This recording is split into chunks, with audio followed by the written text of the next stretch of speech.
Hi, my name is Marike and I'm so excited to be able to speak to you today.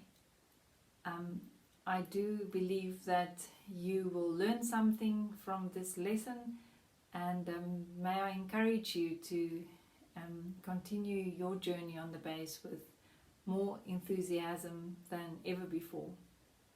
My own journey on the double bass started when I was 9 years old. My mother came to me and asked me whether I would like to play an orchestral instrument, since I'd only been learning the piano and recorder. I did not know what she was talking about until we walked into the concert hall where the symphony orchestra was playing, and as the orchestra started, I was so drawn to the right hand of the stage, which was where 4 lovely double bass players were playing their beautiful instruments. Afterwards, my mum probably expected that I would have had a few options, or would give her a few options, but my mind was set. I said to her I wanted to play the double bass, and that was it.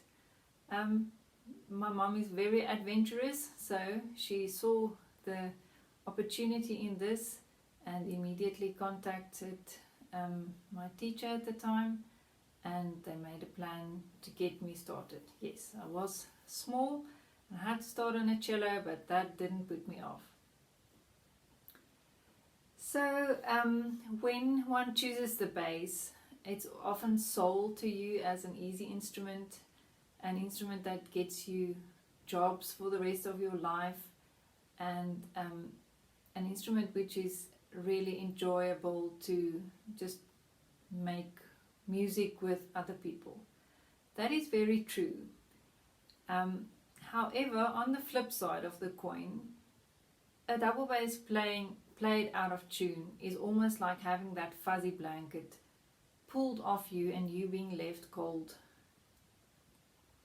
So what I would like to do is just give you a few pointers when you practice on how to make sure that your intonation is good from the very start, and that you are disciplined to develop your intonation so that you are able to play this instrument in tune. Throughout my career as orchestral player, I've had many occurrences where people would comment that when the bass is in tune, the whole orchestra sounds better, because the sound just puts a foundation for everybody else to build on. So that would be my aim for today, to get you where you are excited about being that foundation on your bass and having people have even more enjoyment listening to an orchestra. Okay, so the first point that I want to make is that you must make sure that your bass is in tune. Now, don't laugh. You would be surprised as to how many players want to play in tune without even properly checking that their instrument is in tune. Now, normally when we are having a lesson, we don't tune with A like in the orchestra. We tune G with a tuner, an electronic tuner. You can do that. And then I teach my students to use harmonics to fine tune the other strings. You can use a tuner for all 4 strings just to get you in the ballpark, but fine tuning with the harmonics is much more reliable, because the sound waves of the bass going to the tuner does not always hit the tuner's receiver spot on. Okay, so when I've tuned my G, I would find my harmonic. And what I often find is that students play their notes fast. So I would urge you to pull your right string, which is the G string that's in tune, that you've tuned with the tuner. Pull 1 and pull 1 in one direction on your D string, and then listen. Alright, if you are satisfied, you can continue. Sharp. Listening carefully clearly to what you hear. And when you're happy, stop. Don't be intimidated by anyone rushing you. Take your time. Okay. The second important thing for getting intonation right is to really make a commitment to yourself that you are willing to do what is necessary to get good intonation. I find that people don't listen to what they do. And if you don't listen, there's no way that you're going to get it right yourself. Then maybe other people will tell you that it's not in tune, and that's not always very nice. All right. So just a few pointers for playing. Okay, so if we start with half position, the first note that I like to get my students to check is the A on the second finger. So you will play A with second finger simultaneously with your D string. Alright, now I intentionally played that out of tune. If it's in tune, you will have a very clean, pleasant, open fifth sound. Okay. Knowing that your A is in tune, placing your other fingers are quite easy. Now this is applicable to all your strings as you go lower. So you can also play your D string, E, press down, simultaneous with your A string. Also get a very nice open fifth. And you can also go to your B second finger and playing that with your E string, having an open fifth. Okay. Two more notes that you would like to maybe you would like to check is if you play your fourth finger C on the A string and it's perfectly in tune, you should be able to hear a very high pitched G harmonic. Now I'm not sure if you will be able to hear that on the video, but it's very clear. If you pull your G string and you play, you will hear your G ringing. Okay. The next note that you can test is your fourth finger on the E string, G. If you play that, you should get your G string, yeah, to ring. Can you see how that rings simultaneously with your G at the bottom? Okay, so if you've got those three notes tested, your half position should be sorted. Now next would be pointers in first position. If I now move my first finger to where my second finger was, and I test, so now I'm in first position, I now test my first finger with my open string D, I still get my fifth. Alright, if I now lift my fingers and I play open 1-4, I will have a very nice clean do re mi. I have not found any person in my life, and I've taught for many years, that could not hear the do re mi.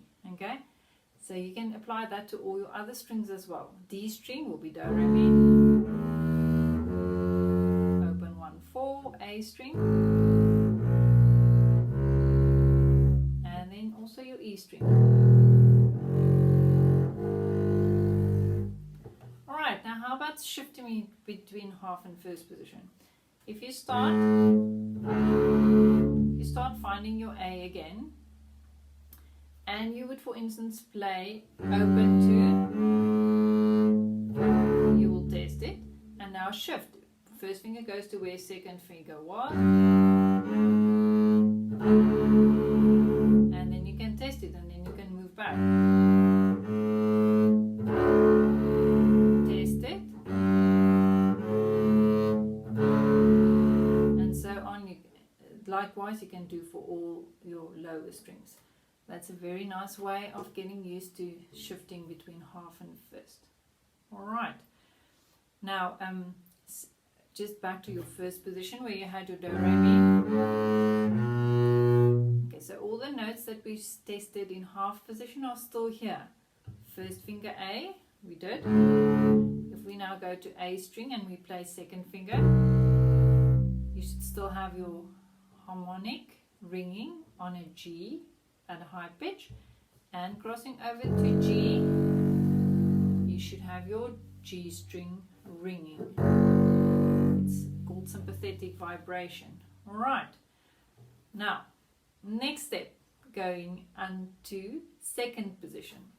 If I now have my do re mi, I move second finger to where fourth finger was. My new note would be C. Now how do I test C? For the guys in our midst who are Star Wars fans, this is good news. So if I play open G string and I play C and I go and I have Star Wars, okay, not going any further than that. So open 4 is Star Wars. Now the other way to do this is to just lift your fourth finger and you should find a harmonic. That's the first of the harmonics that you're going to need soon to test your, to tune your bass. Alright, so Star Wars on G string, you also have Star Wars on D string.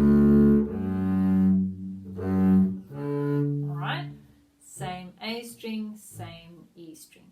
Okay. The other good news about second position is if we move to your D string and you don't necessarily want to use Star Wars, if you lift your fingers slightly, your G string should be ringing in sympathetic vibration to the G that you're pressing down, crossing over to your D string.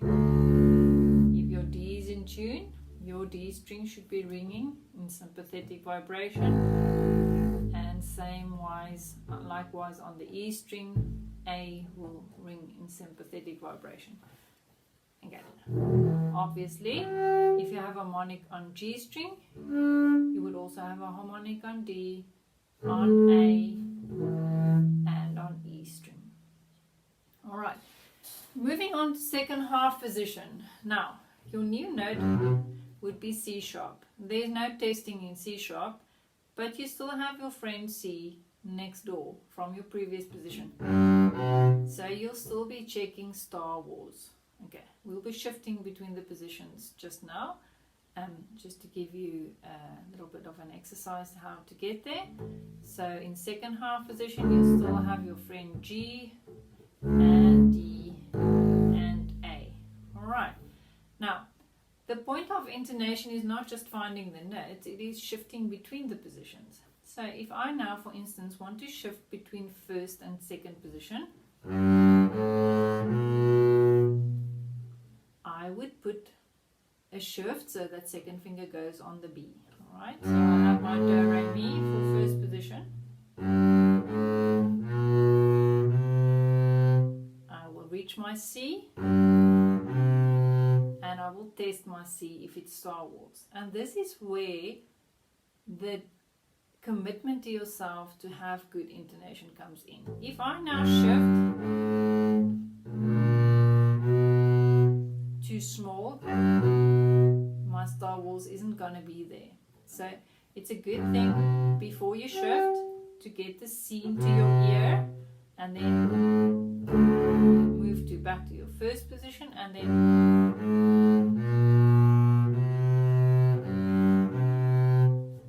to test your C. Alright. The next position would be third position, which is your position in which you tune. Now I've already shown you the tuning. The nice thing about third position is that you have many notes that you can test. You have your C on first position, first finger. So Star Wars is there. You have your D on fourth position, which you can compare with your D string. Alright. You also have a harmonic on both fingers, just for a feel of it. Harmonics are not always that reliable, but they are there to help you, especially when you get high up to your G. The harmonic is not always in the same place, but here in third position the harmonics are pretty reliable. So if you want to just quickly test if you're in third position, you just lift your finger, touch your string and see if the harmonic is nice and clean. Alright, moving over to third position, D string. You now have a G that makes the G string ring.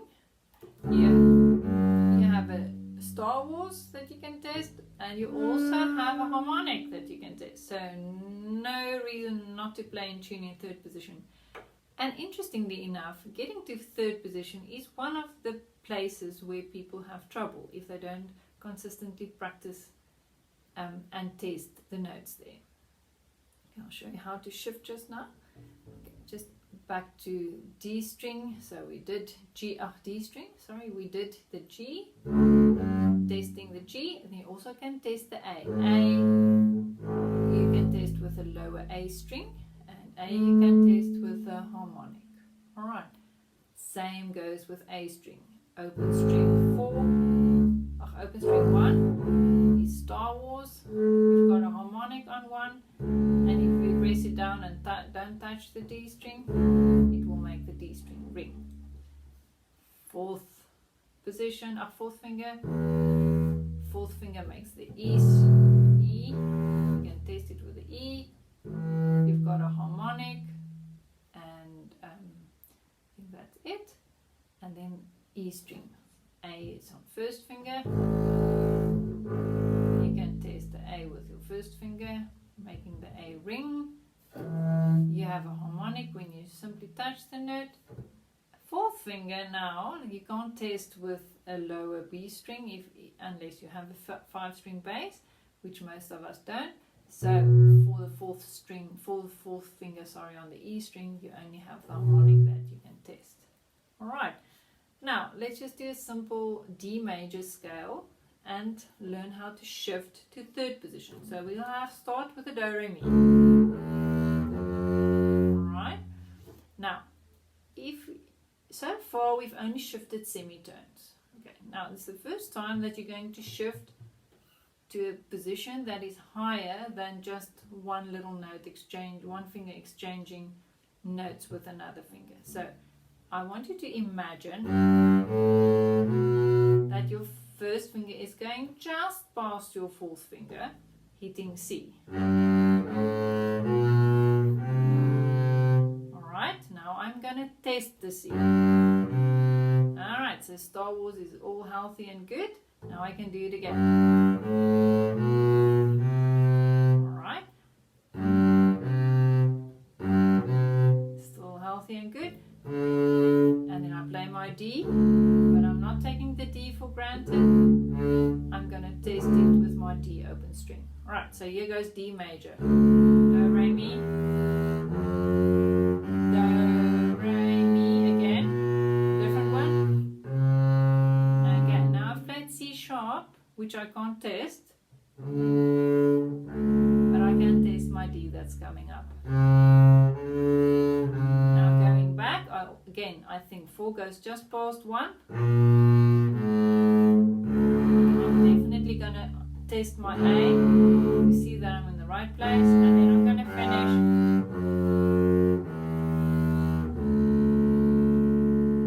Right, the last little bit, we're on to fourth position now. Okay, so the easy way to get to fourth position is just to let your hand slide down to where the thickness of the neck just starts. But because of the difference in sizes of all double basses, that's not the most reliable way to be sure that this is D, but it's pretty close. Okay, so on my bass, if I just slide down,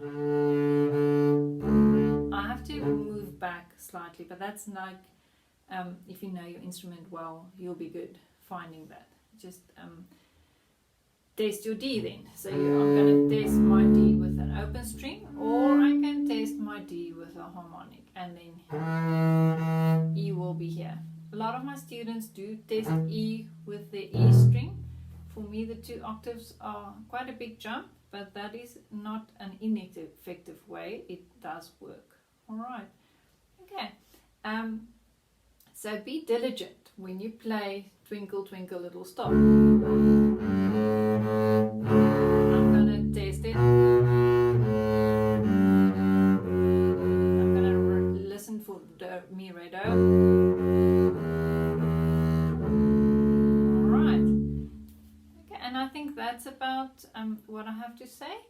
I hope that you learned something about the basic bottom half of your bass, and if you have any questions, please feel free to ask. I'm happy to help.